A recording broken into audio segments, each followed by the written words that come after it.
दार। तो हम पूर्व आषाढ़ से शुरू करते हैं, जिसका वृक्ष है अशोक। तो अशोक का पेड़ तो हम सबने देखा है। देखो, इसके अंदर जो फूल दिखा रखे हैं, आप देख रहे हैं कि अशोक के वृक्ष के जो फूल हैं कैसे होते हैं। और जो रियल अशोका है, ये उसके फूल दिखाए गए हैं और सीता अशोक बोलते हैं।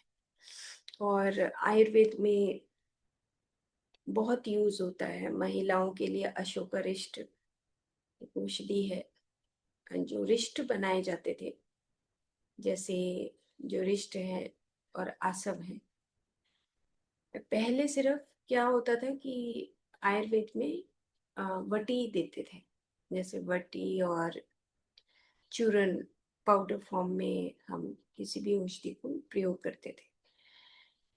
तो लेकिन धीरे धीरे ये होने लगा कि इसका उपयोग और कितने अच्छे तरीके से, जब हम ऐसे किस प्रकार से औषधि को ले कि और अच्छे तरीके से ये हमारी पूरी बॉडी में काम करे। तो आयुर्वेद में जो अष्टांग हृदयम पुस्तक है, उसमें ये बताया जाता है कि जैसे आसव और अरिष्ट की हमने किसी भी, जब हम औषधि को लेते हैं तो उसका इम्पैक्ट हमारी पूरी बॉडी में कुछ समय के बाद पड़ता है। फिर लगातार, जैसे हम खाना खाते हैं, सुबह लिया, फिर दोपहर को खाया, फिर शाम को खाया, तो पूरा एक साइकिल बनता है जिससे हम उस पूरी बॉडी के अंदर उसका अ, हम बोलते हैं उसको फार्मेकोकाइनेटिक इफेक्ट बोलते हैं, फार्मेकोडायनेमिक इफेक्ट बोलते हैं, ऐसे बोलते हैं कि पूरी बॉडी के अंदर जब वो मेडिसिन जाती है तो उसका इम्पेक्ट क्या पड़ता है हमारी बॉडी में। हमारे ऑर्गन्स किस प्रकार से उस बॉडी को ग्रहण करते हैं, लेते हैं, और उसके बाद उसका इफेक्ट क्या आता है। ऐसे ही अशोका रिष्ट रिष्ट बनाए गए, रिष्ट और आसव बनाए गए। और रिष्ट और आसव ये होता है कि जैसे आपने देखा है कि जब एक एक शराबी, जब मतलब जो शराब पीने वाले हैं, जब पीता है, कोई भी एक घुट ड्रिंक लेता है, तो वो जो ड्रिंक लेता है तो उसके कुछ मतलब मिनट के बाद ही उसका उसका पूरी बॉडी के ऊपर इफेक्ट आ जाता है ना। वो कहेंगे कि भाई ये तो ऐसी चीज है कि भाई पिया और उसके बाद तुरंत उसका इफेक्ट आ गया। तो जब ऐसे ही हम जब औषधियों को वो आस यानी कि फर्मेंटेशन के फॉर्म में डालते हैं, तो उसके बाद उस उन औषधियों का असर बहुत जल्दी बॉडी के ऊपर आता है। तो जैसे अशोकारिष्ट है, ऐसे ही कुमारिया आसव बनाया गया, यानी कि एलोवेरा से बनाते हैं। ऐसे पुनर्नवा रिष्ट बनाया गया, पुनर्नवा आसव बनाया गया। पुनर्नवा एक पौधा होता है जो पूरी बॉडी को फिर से रिफ्रेश करता है, नई नई सेल्स को देता है। तो पुनर्नवा रिष्ट भी बहुत अच्छा होता है। ऐसे बहुत सारे पौधों के ऊपर इस तरह के रिष्ट और आसव बनते हैं। तो जो अशोका रिष्ट है, महिलाओं के लिए बेस्ट माना गया कि ये जो अशोक है, इसको जैसे सीता, रामायण में इसका बहुत वर्णन मिलता है। जैसे इसमें भी लिखा है सीता अशोक। तो अशोक वाटिका थी पहले के, जो रामायण टाइम में, यानी कि हमारे अ, जो द्वापर युग, यानी कि जब भगवान कृष्ण हुए, उससे भी पहले का जो समय था, त्रेता युग में, उस वक्त अशोका के वृक्ष और वृक्षों के नीचे बैठा जाता था। जैसे हम पहले भी बात कर चुके हैं कि वृक्षों के नीचे बैठकर हम अपनी पूरी बॉडी को प्यूरिफाई करते थे। तो अशोक वाटिका में भी जब रावण सीता जी को ले गया, तो उनको एक पर्टिकुलर, एक उस पूरे एनवायरनमेंट में, पौधों के एनवायरनमेंट में रखा गया था। इसीलिए सीता माँ ने, अगर हम वो पुस्तक पढ़ें, अनटोल्ड स्टोरी ऑफ सीता माँ, जब उनके दोनों बच्चे हुए, लव और कुश, तो उन्होंने पहले ही कहा कि मैं महल में नहीं रखूंगी, इनको मैं पूरा जो पृथ्वी तत्व है, जो हमारा वनस्पति जगत है, उनके बीच में मैं अपने बच्चों का पालन पोषण करना चाहती हूँ। इसलिए मैं महल से बाहर कुटिया में रहना चाहती हूँ। क्यों? क्योंकि वहाँ का एनवायरनमेंट और महल के एनवायरनमेंट में बहुत फर्क है। तो सेम ऐसे ही सीता माँ को भी वहीं पर ही उनको रखा गया। अशोक वाटिका में बैठती थी और पूरी जो वहाँ की महिलाएं थी वो सारी वहाँ पर आकर उनसे बातचीत करती थी। तो अशोक जो वृक्ष है उसके अंदर फेमिनिन जो एनर्जीज है वो बहुतायत में मिलती है, बहुतायत में मिलती है। और ये कहा जाता है कि उसके पेड़ के पास जो महिला जाती है वो अपने आप ही प्यूरिफाई हो जाती है, मतलब उसके अंदर फेमिनिन एनर्जी से वो भर जाती है, उसके सारी चैनल्स खुल जाती हैं। और इस तरह के कुछ प्रयोग हमारे आयुर्वेद में लिखे भी गए हैं कि अशोक का वृक्ष अशोक यानी कि शोक ना आने दे, सभी तरह की बीमारियों से दूरी हो जाए, यानी कि दुख से को दूर करना है तो अशोक के वृक्ष की पूजा करनी चाहिए, अशोक के वृक्ष के नीचे बैठना चाहिए। और सीता माँ ने भी यही चीज अपने वहां पर चुनी थी कि मुझे एक अशोक वाटिका चाहिए, मैं अशोक वाटिका पे बैठ के अपने राम को याद करना चाहती हूँ, हनुमान जी को याद करना चाहती हूँ। और पहले के जब ऐसे होते थे, चाहे वो रावण उनको लेकर ही आए, लेकिन जब हम बहुत डीपर लेवल पे रामायण को पढ़ते हैं तो उसमें एक दूसरे की रिस्पेक्ट भी बहुत बताई गई है। तो जो ये वृक्ष है, इसकी छाल, इसके पत्ते, इसकी जड़, इसका चारों तरफ का आभा मंडल, उसके अंदर जो कहते हैं ना प्रेम, प्रेम बसता है। जैसे कदम का वृक्ष भी आगे आएगा कि प्रेम का वास है। तो अंदर से जब हमारे अंदर कोई दुख है, तो अगर हम प्रेम पाना चाहते हैं तो अशोक के वृक्ष को के पास जाना चाहिए, उससे प्रेम करना चाहिए, उससे उसके पास बैठना चाहिए, उसकी ऊर्जा को लेना चाहिए। तो अशोक के वृक्ष की एक खूबी है। और हमारे आयुर्वेद में अ, इस तरह के बहुत सारे बहुत गहराई पे जो वृक्ष हैं जो हजारों सालों तक जिंदा रहते हैं, और जो वृक्ष के भीतर उन अपनी स्मृतियों को, चारों तरफ की स्मृतियों को रखते हैं, उसमें से अशोक एक है। और बहुत महिमा बताई गई है इसकी। तो कभी मौका मिले तो हम अशोक का वृक्ष जरूर से जरूर एक तो लगाएं। और घर के फ्रंट में यानी कि पूर्व दिशा में इसको लगाया जाता है। तो पूर्व दिशा में लगाते हैं ताकि कोई भी घर के दरवाजे पे, आपने देखा होगा अभी तो जनरली जो दूसरे जो वृक्ष हैं वो यहाँ पे जैसे आर्टिफिशियल कहेंगे या उसको दूसरी टाइप कहेंगे, अशोका के वृक्ष लगाए जाते हैं बहुत लंबे में। लेकिन जो रियल अशोक है वो बिल्कुल ऐसे ही जैसे पीपल और बड़ होता है ना, ऐसे पाकड़ जो वृक्ष होते हैं, ऐसे ही अशोक का वृक्ष भी बहुत बड़ा होता है, बहुत बड़ा होता है। और मैंने ही देखा कि हम मलेशिया, इंडोनेशिया, हम ऐसे अलग अलग जब कंट्री में गए तो जहाँ महात्मा बुद्ध की वो कि वो स्टेच्यूज जो बनाई गई हैं वहां पर अधिकतर मैंने देखा कि फेमिनिन एनर्जी के प्लांट्स बहुत लगे हैं। ये तो पता नहीं कि क्यों लगे हैं, किसने लगाए हैं, लेकिन वहां पर मैंने अशोका के वृक्ष देखे, बहुत बड़े बड़े वृक्ष होते हैं। और जिसके नीचे बैठ के वहां पर जो मॉन्क्स हैं वो अपनी साधना करते हैं। तो अशोका का वृक्ष बहुत अच्छा होता है। ऐसे मुझे याद आ रहा है कि आप जब हम अमृतसर जाते हैं गोल्डन टेम्पल में, तो वहां पे बेरी का पेड़ है ना। तो जो बेरी का पेड़ है उसके नीचे ही उनकी साधना हुई, गुरु नानक जी।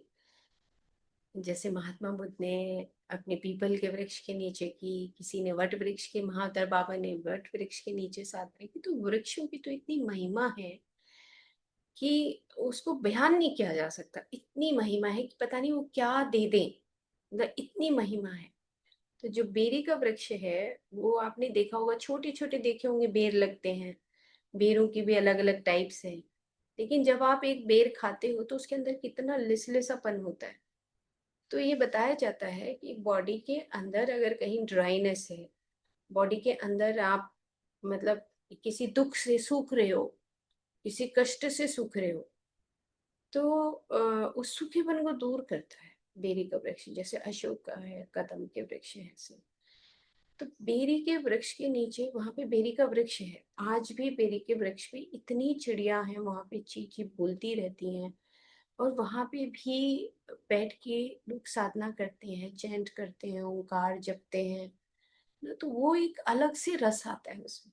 ये रस की महिमा भी नहीं बताई जा सकती कि रस का मतलब क्या है।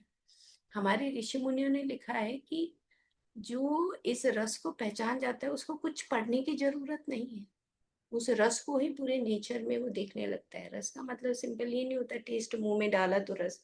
नहीं, पेड़ के नीचे, बेरी के पेड़ के नीचे बैठो और ओंकार भी मत बोलो, आंख बंद करके देखो कि उससे कितना रस मिलता है जब हम आंख बंद करके साधना करते हैं। तो बेरी का जो पेड़ है, अब हमने तो बेरी के छोटे छोटे पेड़ देखे हैं कहीं पे भी जाते हैं, अब वहां पे वो पूरा वृक्ष है। तो कभी एक टाइम ऐसा होगा कि वो कितना बड़ा वृक्ष होता है बेरी का। और बेरी के वृक्ष के अंदर इतनी खूबियां हैं, जैसे अशोका के वृक्ष का इतनी खूबियां हैं कि अ, उसका जो ये रस है, लिसलिसापन, उससे भी हम कुछ औषधियां बनाते हैं। बेर से बदे बोला जाता है। तो महिलाओं के लिए जो यूट्रस है, जैसे इनफर्टिलिटी है, कहीं पर बांझपन है ना, जो महिलाएं बहुत सख्त हैं, जो बहुत रूड नेचर की हैं ना, तो इस तरीके से बेर के फल को हमारे आयुर्वेद में महिलाओं के लिए बहुत अच्छा लिखा है, बहुत ही अच्छा लिखा है। मतलब उसको मैं किस प्रकार से बयान करूं कि बहुत कुछ लिखा है बेर बेर के बारे में, है ना। कि अगर बहुत हम हमारी जो स्वभाव में बहुत शक्ति हो जाती है, और हम अ, क्या होता है कि स्वभाव में भी, मतलब मुझे कुछ चीजें ऐसे याद आ रही हैं अंदर से। जब हर एक इनकारनेशन हमारी, हर जन्म में हम हमेशा महिला तो होते नहीं, हम पुरुष भी होते हैं। तो कभी पुरुष है, कभी महिला है। और ये दो ही ऐसे फॉर्म्स हैं हमारी, पुरुष महिला, कि जिसमें हम कुछ जन्मों तक कभी कभी महिला के रूप में, कुछ जन्मों तक कभी कभी पुरुष के रूप में, या कभी एक लाइफ में पुरुष और कभी एक लाइफ में स्त्री के स्वरूप में हम आते हैं धरती पर। तो जो हमारी पिछली मेमोरीज होती हैं, जो पिछली हमारी सारी, जो हमारी स्मृतियों से हमारी चारों तरफ की जो एस्ट्रल बॉडी है ना, वो एस्ट्रल बॉडी के अंदर वो सारी मैसेजेस, जब हम फिजिक्स ऑफ सोल पढ़ेंगे आगे, तो ये सब चीजें हमें पता लगेंगी। तो हमारा जो व्यवहार है, उस व्यवहार से हम चारों तरफ के, जो हमारा फील्ड एरिया, फील्ड है, जो क्षेत्र बनता है, ये हमारे भगवत गीता में भी शुरू के 5-6 चैप्टर्स में है कि आपका भावना क्षेत्र लिखा है, भावना क्षेत्र ऐसे लिखा है। जैसे हमारा भौतिक शरीर का क्षेत्र है, ऐसे ही भावना क्षेत्र होता है। तो पूर्व जन्म में हम पुरुष तत्व का जो स्वरूप होता है, तो जब हम इस लाइफ में आते हैं तो उसका कुछ इम्पैक्ट महिला के स्वरूप में आए, लेकिन कुछ इम्पैक्ट हमारा पिछले जन्म का, अगर हम पुरुष थे तो उसका इम्पैक्ट यहाँ पे पड़ता है। और जो इम्पैक्ट पड़ता है, उस इम्पैक्ट से हमारे अंदर वो, जो हमने कुछ भी किया हो, उसका इम्पैक्ट हमारे यहाँ पर उस महिला होते हुए भी उस पुरुष तत्व में कुछ कुछ हमारे ट्रेट्स दिखते हैं, शरीर के रूप में भी दिखते हैं। कभी कभी महिलाओं का मतलब जो स्ट्रक्चर है उसमें कहीं किसी के हाथ, किसी के शोल्डर्स हैवी होते हैं, किसी की लेग्स हैवी होती हैं ना, इस स्वरूप में अलग अलग आते हैं। लेकिन हम भौतिक स्वरूप की ना बात करके अगर भावना क्षेत्र की बात करें, तो उसके अंदर भी हमारे वो एक रूडनेस या हार्डनेस ना वो दिखाई देती है। और वो हमें जो मेडिटेटर्स हैं या जो स्वाध्याय करते हैं, जो पुस्तकें पढ़ते हैं, तो उससे हमें ये आभास हो जाता है कि कुछ ना कुछ हमारा अब इस लाइफ में हमें उस स्वरूप को, अपने उस जो शक्ति है, जो उसको ठीक करने की जरूरत है, इसलिए हम महिला स्वरूप में आए। और फिर इन पेड़ों की इम्पोर्टेंस हमें समझ आती है। जैसे बेरी के पेड़ की बात बताई, अशोका के पेड़ की बात बताई। तो पेड़ों के पास बैठने से, और उनके पत्तों, जो पत्ते सूख जाते हैं, उनकी छाल सूख कर नीचे गिर जाती है, उनके फल हैं, उनके फूल हैं, फूलों के बारे में भी बहुत अच्छा बताया गया है। तो ये सारी चीजें से हमें एक ही बात समझ आती है कि जैसे हमारा एक मनुष्य जगत है, ऐसे ही जो वनस्पति जगत है, पौधा जगत है, पेड़ जगत है, वो हमारे साथ एक मित्रता के रूप में ही हमारे चारों तरफ आते हैं। और उस अगर हम उनके साथ मित्रता का व्यवहार करते हैं, तो वो 100% हमारे उन दुखों को दूर करते हैं।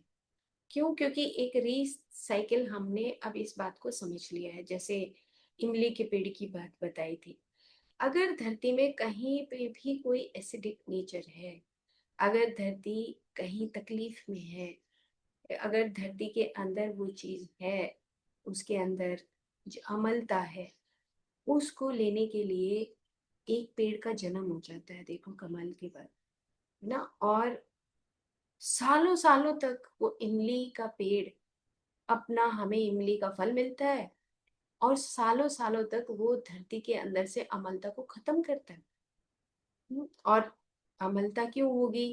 अम्लता, अब चारों तरफ जो भी किसी भी तरह का जब धरती के ऊपर प्रभाव पड़ता है, हमारे जैसे ही मनुष्य जो लोग हैं कुछ न कुछ करते हैं, तो उससे वो अम्लता बढ़ती है। लेकिन वहां पे अगर हम इमली का पेड़ लगता है, उगता है, तो इसका मतलब वो अपनी अम्लता को खत्म करने के लिए एक पेड़ के माध्यम से हमें औषधि के रूप में वो फल पेड़ मिलता है ना। इसी तरह अशोका का पेड़ है, बेरी का पेड़ है, ऐसे बहुत पेड़ हैं जो फेमिनिन एनर्जी के रूप में माने गए हैं। हमारा पूरा आयुर्वेद में जो हमारा गायनिकोलॉजी और ओब्स है, हमारा दोनों ही प्रसूति तंत्र और स्त्री तंत्र विभाग है, पूरा इन फेमिनिन एनर्जी के पेड़ों से भरा हुआ है। उसमें से मुख्य जो पेड़ हैं, जैसे बदर भोला बेर का पेड़ है, अशोका का पेड़ है, ये इतने मतलब इम्पोर्टेंट हैं कि उनको पहले नंबर पे स्थान दिया गया है अशोका को। तो अशोका रिष्ट, सिंपल अशोका रिष्ट लेने से ही हमारी पूरी बॉडी के अंदर से वो पेन्स दूर हो जाते हैं। किसी भी तरह की कोई भी बीमारी हो महिलाओं से संबंधित, तो बहुत अच्छा माना गया। और अगला जो वृक्ष है वो कटहल है। कटहल की तो सब्जी हम खाते ही हैं, और कटहल के पास भी बहुत सारी मेमोरीज होती हैं। और इसके अंदर पृथ्वी तत्व बहुत होता है। मतलब कुछ कुछ ऐसे वृक्ष हैं जिसके अंदर पृथ्वी और जल तत्व की प्रधानता होती है। बहुत हैवी होता है खाने में। हम सबने खाया होगा कटहल की सब्जी। और पचने में बहुत भारी होता है। तो कुछ ऐसे वृक्ष हैं जिसमें पृथ्वी तत्व विद्यमान होता है, बहुत ज्यादा हैवी होता है, तो बहुत कम मात्रा में ही इसकी सब्जी को लेना चाहिए। और जिसके अंदर वायु प्रधान होता है, जैसे बहुत पतले होते हैं, तो वो कटहल के पत्तों को और कटहल की सब्जी को, फल को खा सकते हैं। और नमी होती है इसके चारों तरफ ना, जहाँ नमी होती है वहां पे कटहल आता है। तो नमी वाला मतलब जल तत्व प्रधान है और पृथ्वी तत्व प्रधान है। और नमी को ये लेता है, चारों तरफ की नमी को लेता है। जैसे कहीं पे अगर बहुत पानी भरा हुआ होता है, तो वहां से उस नमी को वो अपने अंदर समा लेता है। और हमारे भी अभी मधुबन में एक कटहल का पेड़ था, पीछे लगा हुआ था। तो चारों तरफ आम के पेड़ थे, लेकिन एक कटहल बीच में था, और बहुत बड़े बड़े फल उसके ऊपर आते थे। तो लेकिन इस पेड़ के अंदर जो पृथ्वी का गुण है, जो रियल सेंस में देखा जाए, तो एक ग्राउंडेड करने के लिए, अपने आप को ग्राउंडेड करने के लिए, और एक पर्टिकुलर टाइम पे ही इसका फल आता है। पर्टिकुलर टाइम में, जैसे बहुत आई थिंक गर्मी होती है, अभी आया हुआ है इसका फल। हम तो नहीं खाते ये सब चीज़, लेकिन कटहल ग्राउंडेड करने के लिए, जैसे हमारे आयुर्वेद में ऋतुओं का महत्व बताया गया है। कभी इसके ऊपर टाइम मिलेगा तो एक एक मतलब 2-2 मिनट में तो ये पूरा नहीं हो सकता। जैसे ऋतुएं हैं हमारी, तो शिशिर, बसंत, ग्रीष्म, वर्षा, शरद, हेमंत, ऐसे 6 ऋतुएं मानी गई। तो पर्टिकुलर ऋतु में पर्टिकुलर टाइप का वृक्ष फल देता है ना। और वो जो फल देता है, जैसे आम आए हुए हैं अभी, तो ऐसे ही पर्टिकुलर ऋतुएं आएंगी और उसमें पर्टिकुलर एक स्पेशल फल आएगा। तो वो जो फल है, वो हमारे चारों तरफ के एनवायरनमेंट की सारी खूबियों को लेकर आता है, और फिर हम उसको बिल्कुल आराम से चबा चबा के प्यार से काट के खाते हैं। अभी तो खैर हमारा खाने पीने का सिस्टम ही सब बदल गया है ना। तो हम तो कच्चे ही तोड़ेंगे, फिर उसमें मसाले डालेंगे, नहीं जैसे नाशपाती अभी आ रही है ना, तो ऐसे ही कटहल भी जो आता है, ये हमारी वायु जो बढ़ जाती है शरीर में, तो उसको ग्राउंडेड करने के लिए आते हैं कि भाई वायु बढ़ी है, इसलिए तुम ये वाला फल खाओगे तो तुम बैलेंस रहोगे। जैसे कचनार के फल आते हैं, कचनार के फूलों की सब्जी बनती है। तो जो कचनार है, उसके पत्ते आपने देखे होंगे, कैसे दो ऐसे होते हैं, एक शेप होती है उनकी, दो पत्ते ऐसे जुड़े हुए होते हैं ऐसे। तो ये पूरा थायराइड से रिलेटेड होता है कचनार। कचनार के पत्ते, कचनार के फूल, जो हमारा थायराइड ग्लैंड होता है, उसकी शेप के पत्ते होते हैं उसके।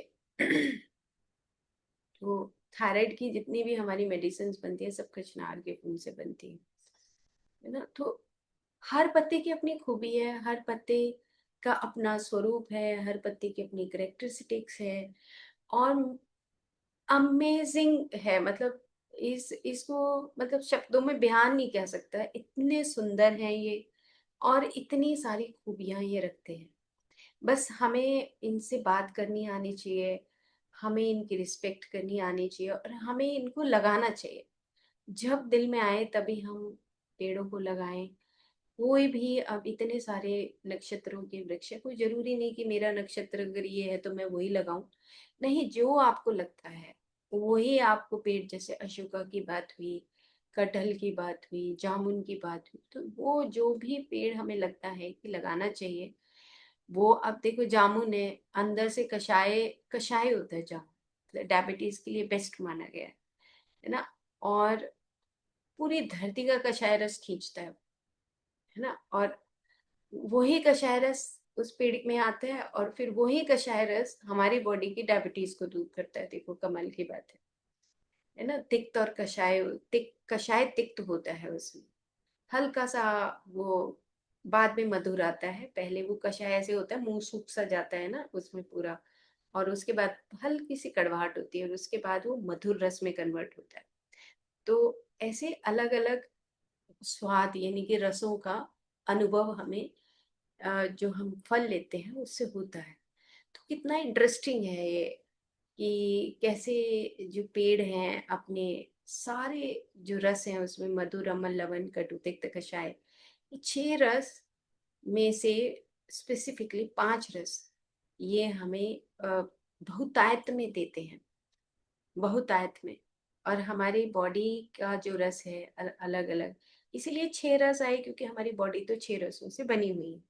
जो 6 रस हैं उसमें से लवण रस बहुत कम हमें मिलता है, और ये पांचों रस हमें अ, सभी वृक्षों से, पत्तों से, फूलों से, छाल से सब मिल जाते हैं। लेकिन अभी ऐसी पुस्तकें आ गई आयुर्वेद में कि, जैसे वरुण का पेड़ में बता रही थी, कि मतलब उसको नोच ही लिया, मतलब उसकी छाल उतार दी, उसकी जड़ें, कितना कर लोगे तुम, कितनी किसको क्या एक्सपेरिमेंट, क्या रिसर्च करना चाहते हो जिसमें वृक्ष ही खत्म कर दिया ना? तो ऐसे ऐसे एक्सटिंक्ट हो गए हमारे जैसे जो आयुर्वेदा के जो डॉक्टर्स हैं जो नहीं समझते हैं, या जो फॉरेस्ट डिपार्टमेंट है वो लोग नहीं समझते हैं, उन्हीं की नासमझी की वजह से आज हमारा पूरा हरियाणा, कितने कितने वृक्ष एक्सटिंक्ट हो चुके हैं, खत्म हो चुके हैं।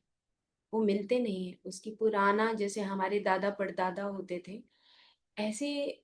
कई जगह प्रयास भी किया कि कई वृक्ष तो ऐसे हैं कि वो बोल रहे हैं, आवाज लगा रहे हैं कि बचा लो, मेरी आखिरी जाति है, मैं जा रहा हूँ यहाँ से। जो तालाब के पास पेड़ लगते थे, अब तो मुझे नाम याद नहीं है उसका, जहाँ पे आपको याद हो कि यक्ष ने युधिष्ठिर से प्रश्न किए थे ना, वो एक गांव है जींद में, तो वो प्रश्न किए तो वहां पे एक वृक्ष है। और मतलब उस वृक्ष को देखोगे तो ऊपर से टहनियां ऐसे आ रही हैं जैसे वो बंदर झूलते हैं ना, ऐसी टहनियां। लेकिन अब उसकी केयर कौन करे, उसको उसको बचाए कौन उस वृक्ष को ना? मतलब समझ, अब इतनी अगर समझ नहीं है तो वृक्ष की जाति तो चली ही जाएगी हमेशा ना, तो उजाड़ ही हो जाएगा सब कुछ। तो ऐसे बहुत सारे वृक्ष हमारे चले गए हैं, एक्सटिंक्ट हो गए हैं। और एक्सटिंक्ट होने का मतलब ये समझ लो कि मनुष्य कितना, मतलब मूड है, मूड ना, कितना मूड है कि वो वृक्षों की जातियां खत्म कर रहा है अपने फायदे के लिए। अ, वृक्षों की जातियां खत्म हो गई, बहुत तकलीफ होती है ये और कुछ नहीं कर सकते क्योंकि अलग अलग ऐसे वो बन गए हैं रूल रेगुलेशंस गाइडलाइंस कि आप मुंह नहीं खोल सकते, कुछ कह नहीं सकते।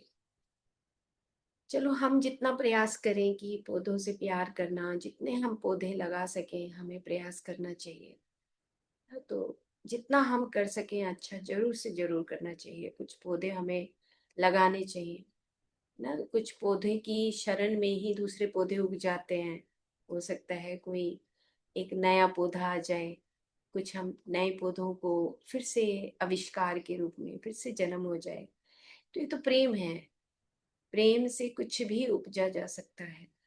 तो हम उस तरफ अ, अपना फोकस करें, क्योंकि इधर अगर देखते हैं तो बहुत तकलीफ होती है ना। तो हम अशोका है, कटल है, उसके बाद आता है हमारा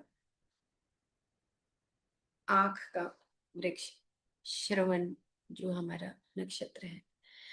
अब सुनने का शक्ति, और आँख के पेड़ के पास सुनने की शक्ति इतनी होती है, गणेशा बोला जाता है आँख को, गणेश भगवान का प्रतीक है कि जब हम किसी भी चीज की शुरुआत करते हैं तो गणेश भगवान को याद करते हैं, है ना। और सेम इसी तरीके से आँख का फूल शिवलिंग को चढ़ाया जाता है, भगवान शिव को चढ़ाया जाता है।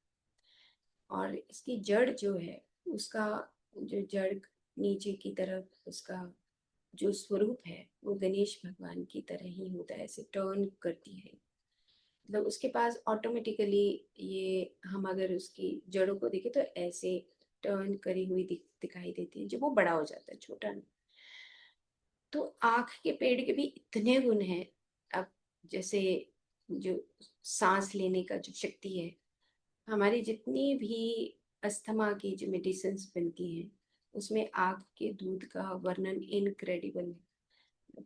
बताया जाता है कि जो उसके अंदर से दुग्ध आता है, आप सोचो माँ के स्तन से दूध आता है ना, और आँख के पास क्या शक्ति है कि उसमें से दूध आता है। आप सोच के देखो कि कितना प्रेम भरा होगा उसके अंदर, और कौन सा आकाश तत्व प्रधान प्रेम ना। मतलब ऐसे ऐसे वृक्ष हैं, क्योंकि हमने तो आयुर्वेद में पढ़ा नहीं, उसको तो घोट के पिया हुआ है कि ऐसी ऐसी चीजें हैं कि आप ऐसे पत्ता तोड़ोगे तो उसमें से दुग्ध निकलता। कहाँ से आया वो, इतना प्रेम है कहाँ ना। माँ जब बच्चे को जन्म देती है तब उसके स्तनों से दूध आता है। अब इसके पास इतना प्रेम है कि उसको ऐसे पत्ता तोड़ो, स्नोही का जैसे होता है पेड़ होता है, ऐसे आक का जो पेड़ होता है उस दूध के अंदर कितनी शक्ति होती है। वो कहते हैं कि दूध के अंदर तो इतनी शक्ति होती है जो इम्यून सिस्टम को एनरिच करता है, मतलब इम्यून हमारी रोग प्रतिरोधक शक्ति को बढ़ाता है ना। माँ का दूध ऐसे ही बोला जाता है कि भाई कम से कम बच्चा जब जन्म लेता है तो 1 साल तक, 1.25 साल तक माँ को अपना दूध पिलाना चाहिए बच्चे को, ताकि उसकी जो इनहेरिट जो उसकी इम्यूनिटी है वो बनी रहे, क्योंकि माँ से उसके दूध के जरिए ट्रांसफर होती है। एक इनहेरिट इम्यूनिटी होती है, एक एक्वायर्ड इम्यूनिटी होती है। तो इनहेरिट जो इम्यूनिटी होती है वो उसी से आती है ना। सेम इसी तरीके से जो आँख का पेड़ है उसके अंदर जो दुग्ध है उसकी शक्ति को बताया कि वो ऐसी शक्ति है कि जिससे हमारे इम्यून सिस्टम को माँ के दूध की तरह ही उसके अंदर वो रोग प्रतिरोधक शक्ति होती है। अस्थमा में जो मेडिसिन हमारी बनती है उसमें जो भावना दी जाती है वो आँख के दूध की दी जाती है, लेकिन इकट्ठा करना बहुत डिफिकल्ट है इसको। इसकी पहले पूजा करनी पड़ती है। पूजा करने के बाद ही हम इस दूध को कहीं एक मतलब 5 ml तक निकाल पाते हैं ना। मतलब बहुत टाइम लगता है। हम तो जब ये पढ़ते थे आयुर्वेद गुरुकुल में, तो हमारे जो गुरुजी हैं वो बस हमें यही काम देते थे कि जाओ और बोटेनिकल गार्डन बहुत बड़ा था तो वहां से तुम आग का दूध लेकर आओ। तो हम 5 ml भी इकट्ठा नहीं कर पाते थे, क्योंकि पत्ते को तोड़ते, कहीं से हम एक्सपेरिमेंट करते, अलग अलग प्रेयर करते। पहले हमारे गुरुजी यही बोलते थे कि पहले प्रेयर करो जाकर, प्रेयर करने के बाद बैठो वहां पर, और उसके बाद उस दूध को हम इकट्ठा करके लेके आते थे। आँख के पत्तों में वो खूबी होती है कि कहीं पर भी पेन किलर है, तो हमें कहीं ज्वाइंट्स में पेन होता है, कहीं पर हमारे कोई ऐसा वुंड है जिससे पानी बार बार निकल रहा है ना, तो ये इसके अंदर आकाश तत्व प्रधानता होती है इनके अंदर। मतलब आपने देखा होगा इसके फूल बड़े हो जाते हैं तो वो बाहर निकल जाते हैं, रुई की तरह वो बाहर ऐसे बड़े हुए और रुई की तरह उठते रहते हैं। तो जो आकाश तत्व प्रधान होते हैं उनके फूलों की ये खूबियां होती हैं कि वो पूरे उसमें चारों तरफ फैल जाएंगे, और फिर अपना जो पोलिनेशन है इसी प्रकार से इनका पोलिनेशन होता है। कहीं हमें कुछ लगाने की जरूरत नहीं है। जहां पर आकाश तत्व की कमी होगी वहां पर ये ऑटोमेटिकली आप चेक करना कि आग का पेड़ कहाँ लगा हुआ है, अरेंड का पेड़ कहाँ लगता है ना। ये जो चांगेरी है ये कहाँ लगी हुई है, टेस्ट करो, देखो। आप जब घूमते हो जाते हो तो आग का पेड़ ऐसे ही आपको मिल जाएगा, लेकिन आप इसके अंदर कितना रस है, देखो दूध निकलता है। ऐसे कितने इतने वृक्ष हैं जिसके पेड़ के अंदर से वो दुग्ध की शक्ति है उसके पास। वो माँ अगर नहीं है किसी की तो आग के पेड़ की पूजा की जाती है। आग के पेड़ की पूजा की जाती है कि तुम माँ जैसे हो ना। और गणेश भगवान का प्रतीक बोला जाता है कि कोई भी हम जब बिगनिंग करते हैं तो इसके फूलों की माला बनाई जाती है। इनके फूलों की माला बनाकर आप देखो, जब माला अगर हम पहन लें गले में या हम भगवान शिव को पहनाते हैं तो हमारी एक रिचुअल्स हैं, लेकिन इसके अंदर इतनी शक्ति है कि जब हम माला डालते हैं तो उसी के प्रभाव से हम हमारे अंदर वो आकाश यानी कि नाद की उत्पत्ति होती है। साउंड साउंड की अ, अंदर कहीं जो ब्लॉकेजेस हैं वो हमारी खुलती हैं, नाद उत्पन्न होने लगता है। और आप वैसे भी अगर इसके पास जाकर देखेंगे, इसको अगर ऐसे कान लगा के सुनते हैं तो आपको नाद की साउंड सुनाई देगी। ये जैसे नाद कोई शंख नाद कर रहा है। तो ये खूबियां अब हम आपको तो वैसे ही छोड़ देते हैं। एक और मुझे पेड़ याद आ रहा है, उसको बोलते हैं चिरचिटा बोलते हैं, अकायरंथस है उसका नाम, तो होता है कुछ चिटचिटा होता है। जाओ तो हमारे अ, कमीज के साथ कुछ कुछ चीजें चिपक जाती हैं। वो होता तो है उस पेड़ का नाम।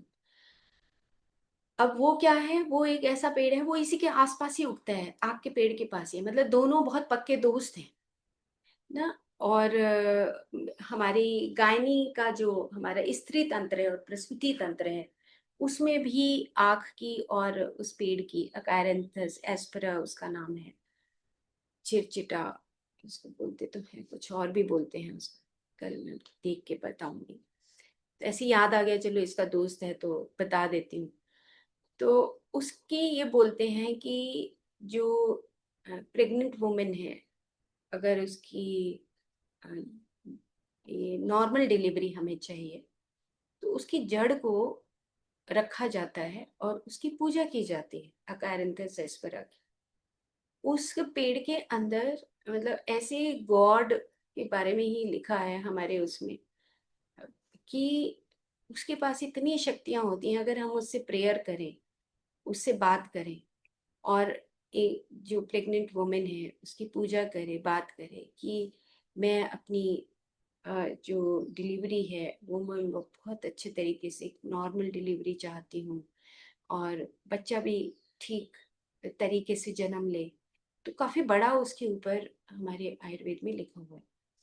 तो उसकी जड़ रखते थे पहले, कि उसकी जड़ को उसके पिल्लों के नीचे रख देते थे, और इस तरीके से वो याद करती थी और उसके बाद वो नॉर्मल डिलीवरी हो जाती थी।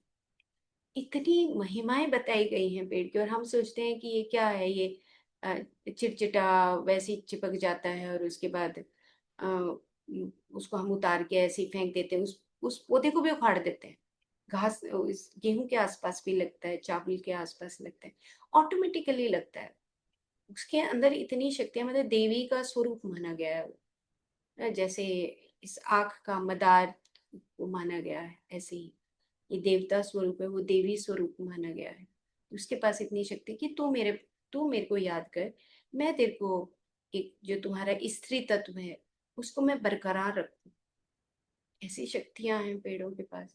अब तो ना हमने ऐसी चीजें ना कभी सुनी, और ना कभी ऐसी चीजें हमने यूज की। आजकल इसके ऊपर भी रिसर्च हो रही है कि नॉर्मल डिलीवरीज हमारे आयुष यूनिवर्सिटी में जो गायनी डिपार्टमेंट है, बहुत अच्छा डिपार्टमेंट है वहाँ पे।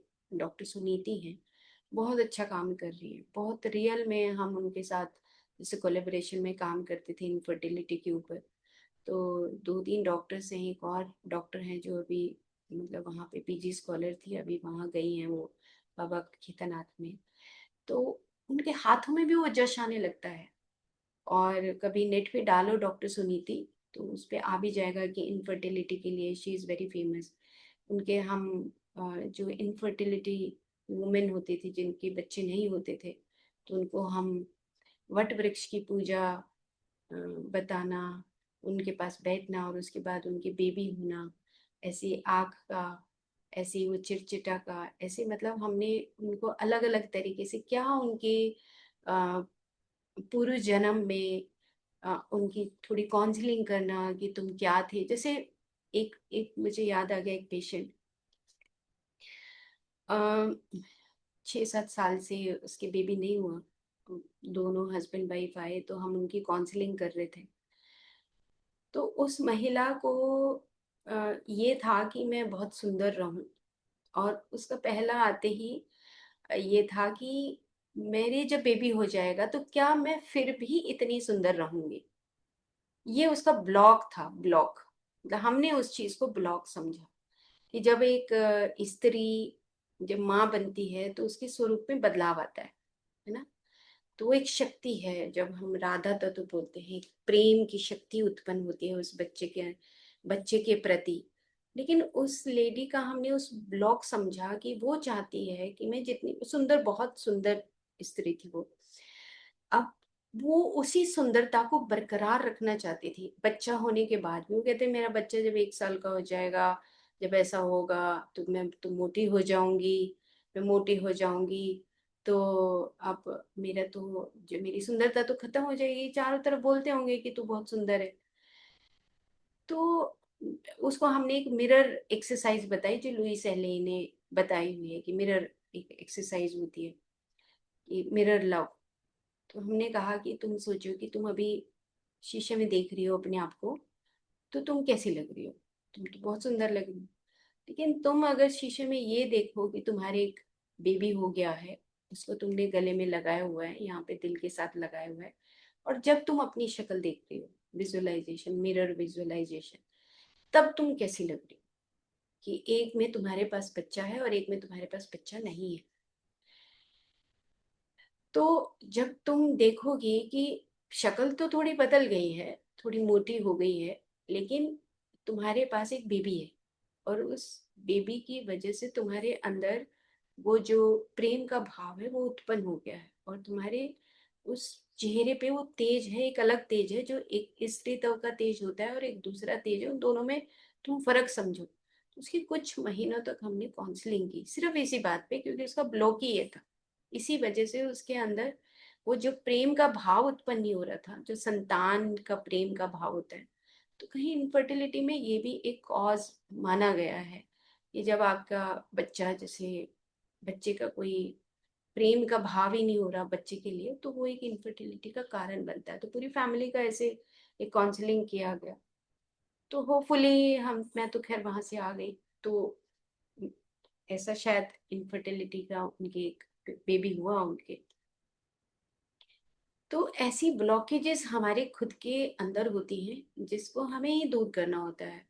लेकिन एक डॉक्टर है, और फिर उसको हमने अशोकारिष्ट दिया, ऐसे कुछ औषधियाँ दी जो अंदर से रस उत्पन्न करती हैं और अंदर से प्रेम का भाव उत्पन्न करती हैं। उसको बताया तो खैर वो अच्छी एजुकेटेड लेडी थी, दोनों हस्बैंड वाइफ।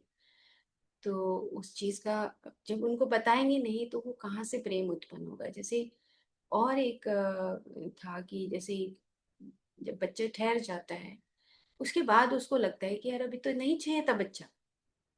अब आप सिंपल इतनी सी बात देखो कि दिमाग में आया, अननोइंगली बेबी ठहर गया, है ना। और उसके बाद लगता है कि अभी तो शादी को 2 ही साल हुए थे, अभी तो बच्चा नहीं होना चाहिए था, और हम इंजॉय करते। अब बताओ सोल के ऊपर क्या इम्पेक्ट पड़ेगा। अब वो सोल वो सोच रही है कि मैं रहूं ना रहूं ना, और 1 महीने 2 महीने के बाद अबॉर्ट हो जाता है, ऑटोमेटिकली अबॉर्ट होता है, क्योंकि अंदर से माँ बनने का अभी उसका शक्ति पैदा नहीं हुआ ना। वो जो उसकी हस्बैंड है उसके अंदर भी नहीं जी, नहीं नहीं चाहिए जी, नहीं चाहिए जी, नहीं चाहिए। तो फिर अब आपको पहले ही इसका टेक केयर करना चाहिए था ना। तो इस तरह से जो हमारे डॉक्टर्स हैं वो बहुत अच्छे, आज की डेट में इनके ऊपर रिसर्च, और एक डॉक्टर यहाँ पर हैं अपने मैक्स हॉस्पिटल में, डॉक्टर सचिन गुप्ता हैं, और उनकी पत्नी है श्वेता गुप्ता, है वो MBBS MD है गायनी में। लेकिन इसी के ऊपर वो काम करती है कि गर्भाधान संस्कार कैसा होना चाहिए, जब न्यूली कपल आते हैं, मैरिड कपल आते हैं, तो उनको हमें किस प्रकार से शिक्षा देनी चाहिए, एजुकेट करना चाहिए, है ना। क्या आप किस तरह की सोल्स का आप कॉन्ट्रैक्ट चाहते हैं ना। कि अब एक तो होता है कि आप इंजॉइंगली कुछ काम करते हैं तो सोल आती है, एक आप पूरी तैयारी के साथ आप काम करते हैं तब सोल जन्म लेती है। तो बहुत आजकल इसके ऊपर बहुत सारे रिसर्चेस आ गए, हम नेट पे डालेंगे डॉक्टर श्वेता गुप्ता। तो उनके भी बहुत अच्छा काम कर रही हैं वो भी, डॉक्टर सचिन गुप्ता, डॉक्टर श्वेता गुप्ता भी बहुत अच्छा काम कर रहे हैं। कॉन्शियसनेस के ऊपर भी, क्वांटम साइंस के ऊपर बहुत अच्छा काम है डॉक्टर सचिन का। तो इस प्रकार से जो हमारे पेड़ों की इम्पोर्टेंस है वो तो आयुर्वेद में कूट कूट के भरी हुई है।